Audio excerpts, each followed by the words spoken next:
शांतिपुर गांव में अगर किसी प्यार की सबसे ज्यादा मिसाल दी जाती थी तो वो थी डोलू और मोलू के रिश्ते की।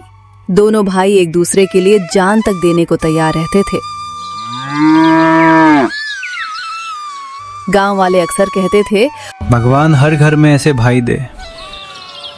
उनके पिता सुंदर अपने दोनों बेटों का प्यार देखकर हमेशा गर्व महसूस करते थे। लेकिन वक्त हमेशा एक जैसा नहीं रहता। कुछ ही दिनों पहले सुंदर की अचानक मौत हो गई और उसकी मौत के साथ उस घर की खुशियां भी धीरे धीरे मरने लगीं, क्योंकि एक सच ऐसा था जो अब तक छुपा हुआ था। डोलू और मोलू सगे भाई नहीं थे, बल्कि सौतेले भाई थे। मोलू की मां शांति सुंदर की दूसरी पत्नी थी। सुंदर ने उससे शादी तब की थी जब डोलू की असली मां की मौत हो गई थी। वो कभी डोलू से प्यार नहीं करती थी। उसके लिए डोलू सिर्फ एक बोझ था। लेकिन सुंदर के डर से उसने हमेशा अपने असली चेहरे को छुपा कर रखा। पर अब सुंदर मर चुका था और अब मोलू की मां धीरे धीरे अपना असली रंग दिखाना शुरू कर चुकी थी। अब मैं इसे और बर्दाश्त नहीं कर सकती। जिस दिन का मैं सालों से इंतजार कर रही थी, वो दिन आखिर आ ही गया।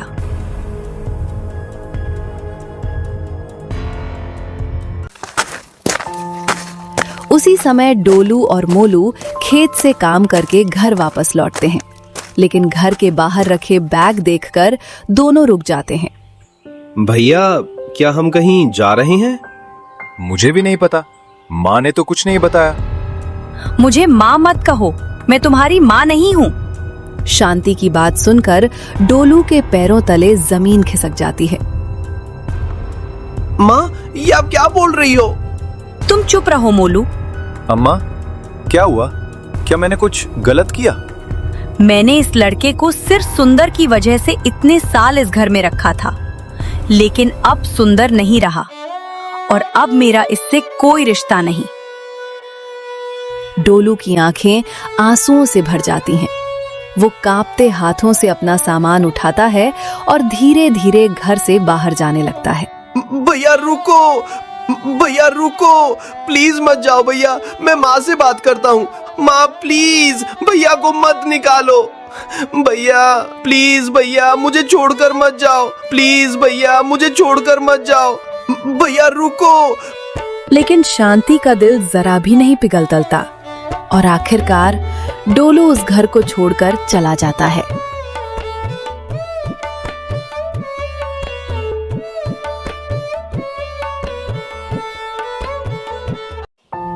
घर छोड़ने के बाद डोलू अकेला मंदिर की सीढ़ियों पर बैठा था। उसकी आंखों में आंसू थे और मन में हजार सवाल। उसे समझ ही नहीं आ रहा था अब वो कहाँ जाएगा। तभी पीछे से एक आवाज आती है, भैया। डोलू पीछे मुड़कर देखता है। सामने मोलू खड़ा था। भैया प्लीज, भैया घर वापस चलो ना। नहीं मोलू, अब नहीं। मैं रोज रोज माँ की नफरत और नहीं सह सकता। मोलू, अब मैं खेत में भी काम नहीं कर सकता। माँ कभी इजाजत नहीं देगी। मोलू चुप हो जाता है। इतना सुनते ही मोलू की आंखें भर आती हैं। उसे वो दिन याद आने लगते हैं जब वो, डोलू और सुंदर साथ में खेतों में काम किया करते थे। पूरा परिवार कितना खुश था।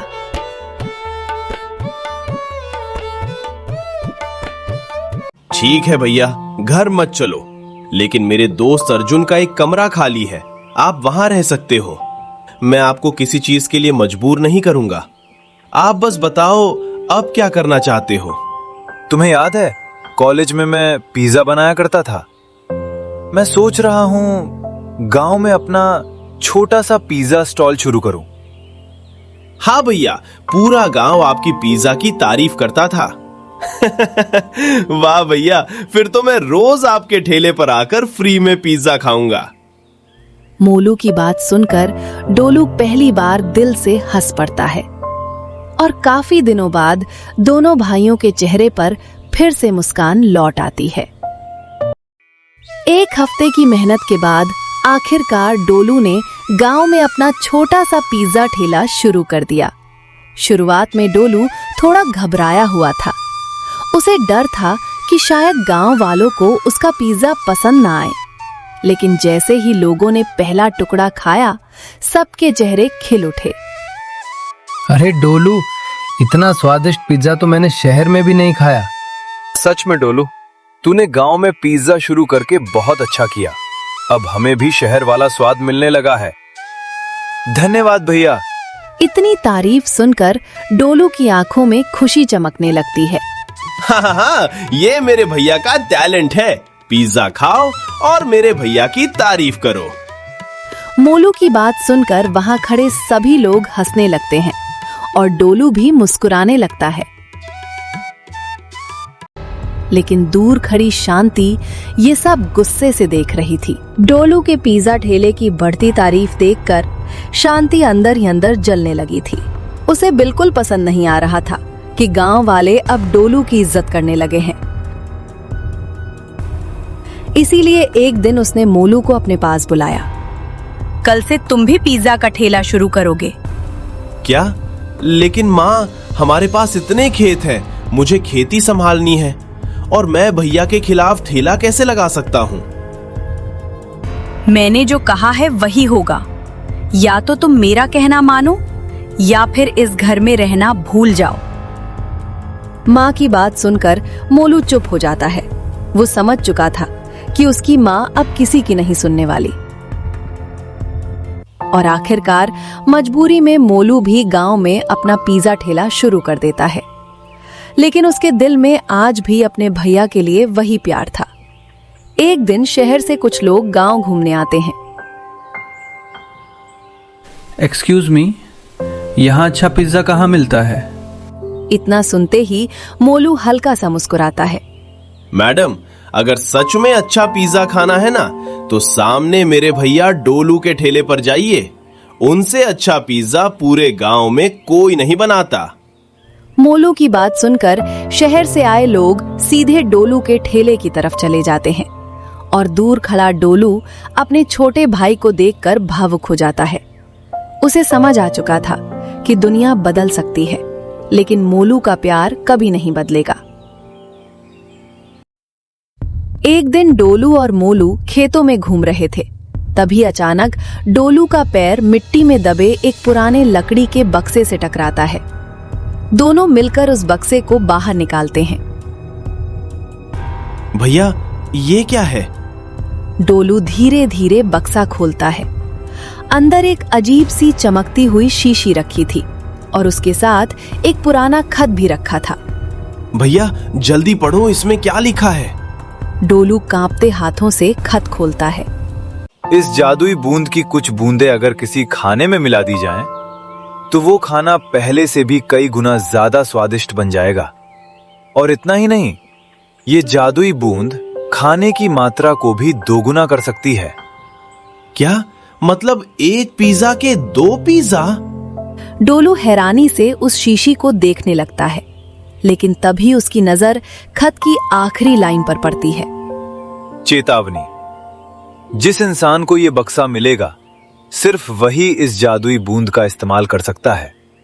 अगर कोई दूसरा इंसान इसका इस्तेमाल करेगा, तो ताजा खाना भी जलकर खराब हो जाएगा। खत पढ़ते ही दोनों भाई एक दूसरे की तरफ देखने लगते हैं। उन्हें समझ नहीं आ रहा था कि ये किसी चमत्कार की शुरुआत है या फिर किसी बड़ी मुसीबत की। तो फिर देर किस बात की भैया? ये बक्सा आपको पहले मिला है, इसलिए इसका इस्तेमाल भी आपको ही करना चाहिए। मोलू की बात सुनकर डोलू धीरे से सिर हिला देता है। दोनों जल्दी से कमरे में पहुंचते हैं। डोलू कांपते हाथों से पिज्जा पर उस जादुई शीशी की एक बूंद डालता है और फिर उन दोनों की आंखें हैरानी से खुली की खुली रह जाती हैं, क्योंकि कुछ ही सेकंड में एक पिज्जा 2 पिज्जा में बदल चुका था। भैया, ये सच में काम कर गया? डोलू भी खुद अपनी आंखों पर यकीन नहीं कर पा रहा था, लेकिन असली हैरानी अभी बाकी थी। जैसे ही दोनों ने पिज्जा का पहला टुकड़ा खाया, वाह भैया, ये तो पहले से भी 1000 गुना ज्यादा स्वादिष्ट हो गया। डोलू के चेहरे पर भी खुशी साफ दिखाई दे रही थी। उसे लग रहा था जैसे उसकी किस्मत अचानक बदलने वाली है, लेकिन उन्हें बिल्कुल अंदाजा नहीं था कि यही जादुई बूंद आगे चलकर उनकी जिंदगी में बड़ा तूफान लाने वाली थी। उस जादुई बूंद के बाद डोलू की जिंदगी धीरे धीरे बदलने लगी। उसके पिज्जा का स्वाद अब पहले से भी ज्यादा शानदार हो चुका था। जो भी एक बार उसका पिज्जा खाता, वो दोबारा जरूर लौट कर आता। अरे भाई, डोलू जैसा पिज्जा तो शहर में भी नहीं मिलता। सच में उसके हाथों में जरूर कोई जादू है। और सबसे बड़ी बात, एक पिज्जा से 2 पिज्जा बन जाने की वजह से डोलू का मुनाफा भी तेजी से बढ़ने लगा। धीरे धीरे शांतिपुर के आसपास के गांवों में भी डोलू के पिज्जा की चर्चा होने लगी। अब लोग दूर दूर से उसका पिज्जा खाने आने लगे थे। लेकिन दूसरी तरफ शांति के मन में जलन और लालच दोनों बढ़ते जा रहे थे। उसे समझ आ चुका था कि डोलू की सफलता के पीछे जरूर कोई बड़ा राज छुपा है। एक दिन मौका देखकर शांति चुपके से डोलू के कमरे में पहुंच जाती है। अब उसे पूरा यकीन हो चुका था कि डोलू की सफलता के पीछे कोई ना कोई राज जरूर छुपा है। इसीलिए वो पूरे कमरे की तलाशी लेने लगती है। वो हर सामान को उलट पुलट कर देखने लगती है और तभी उसकी नजर बिस्तर के नीचे रखे उसी पुराने लकड़ी के बक्से पर पड़ती है। तो ये है डोलू की सफलता का राज। शांति जल्दी से बक्सा खोलती है। अंदर वही जादुई शीशी और पुराना खत रखा हुआ था। शांति जल्दी जल्दी खत पढ़ने लगती है, लेकिन लालच में वो खत पूरा पढ़ ही नहीं पाती और बिना आखिरी चेतावनी पढ़े वो चुपके से जादुई शीशी अपने पास रख लेती है। उसी समय अचानक कमरे का दरवाजा खुलता है। डोलू अंदर आ चुका था। अम्मा, आप यहाँ? अच्छा लगा देखकर कि आप मुझसे मिलने आई हो। डोलू की बात सुनकर भी शांति के चेहरे पर जरा भी प्यार नहीं आता। नहीं, मैं तो मोलू से मिलने आई थी। मुझे पता है तुम दोनों रोज मिलते हो, लेकिन वो यहाँ नहीं है, इसलिए मैं जा रही हूँ। इतना कहकर शांति वहां से चली जाती है और बेचारा डोलू ये समझ ही नहीं पाता कि उसकी जिंदगी का सबसे बड़ा राज अब चोरी हो चुका है। उसी दिन शांति की एक दोस्त मोलू को अपने फंक्शन के लिए बहुत बड़ा पिज्जा ऑर्डर देती है। इतना बड़ा ऑर्डर मिलते ही मोलू खुशी खुशी पिज्जा बनाने में लग जाता है, लेकिन उसे बिल्कुल नहीं पता था कि उसके पीछे शांति कुछ और ही करने वाली है। मोलू के ध्यान हटते ही शांति चुपके से उस जादुई शीशी की कुछ बूंदें पिज्जा के आटे में मिला देती है और फिर ऐसे व्यवहार करती है जैसे कुछ हुआ ही ना हो। कुछ देर बाद मोलू सारे पिज्जा तैयार करके फंक्शन हॉल की तरफ निकल जाता है।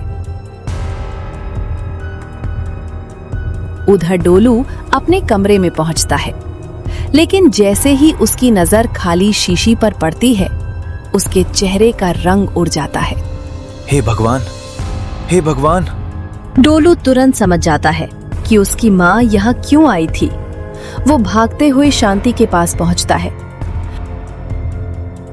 अम्मा, क्या आपने उस जादुई बूंद को किसी खाने में मिलाया है? डोलू अपनी माँ पर शक होने के बाद भी उनसे ऊंची आवाज में बात नहीं करता, क्योंकि उसके दिल में आज भी अपनी माँ के लिए इज्जत थी। लेकिन शांति चुप रहती है। उसकी खामोशी देखकर डोलू घबरा जाता है। अम्मा, आपने खत की आखिरी चेतावनी नहीं पढ़ी? अगर कोई दूसरा इंसान उस बूंद का इस्तेमाल करेगा तो सारा खाना जल जाएगा।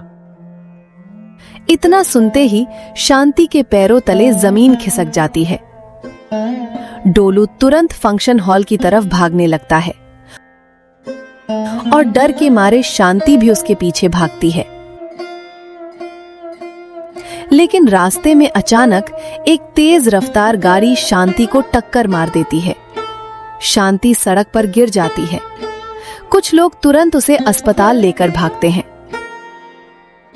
लेकिन डोलू बिना रुके सीधे फंक्शन हॉल पहुंचता है, पर तब तक बहुत देर हो चुकी थी। ये कैसा पिज्जा बनाया है, पूरा फंक्शन खराब कर दिया। सारे पिज्जा पूरी तरह जल चुके थे। सब लोग गुस्से में मोलू को डांटने लगते हैं। बेचारा मोलू समझ ही नहीं पाता कि आखिर ये सब हुआ कैसे। कुछ देर बाद डोलू और मोलू दोनों उदास होकर घर लौटते हैं, लेकिन तभी उन्हें शांति के एक्सीडेंट की खबर मिलती है और ये सुनते ही दोनों भाई तुरंत अस्पताल की तरफ भाग पड़ते हैं। अस्पताल पहुंचते ही डॉक्टर तुरंत शांति का चेकअप करने लगते हैं। कुछ देर बाद डॉक्टर बाहर आते हैं। इनकी हालत काफी गंभीर है, जल्दी सर्जरी करनी पड़ेगी और ऑपरेशन के लिए 15 लाख रुपए लगेंगे। इतनी बड़ी रकम सुनते ही मोलू के होश उड़ जाते हैं। 15 लाख? लेकिन डोलू बिना एक सेकंड सोचे तुरंत वहां से निकल जाता है। कुछ घंटों बाद डोलू अस्पताल वापस लौटता है। डॉक्टर साहब, ये पैसे रख लीजिए। डोलू ने अपनी पूरी जिंदगी की जमा पूंजी अपनी माँ की जान बचाने के लिए दे दी थी, वो पैसे जो उसने दिन रात मेहनत करके कमाए थे। कुछ देर बाद शांति की सर्जरी सफल हो जाती है।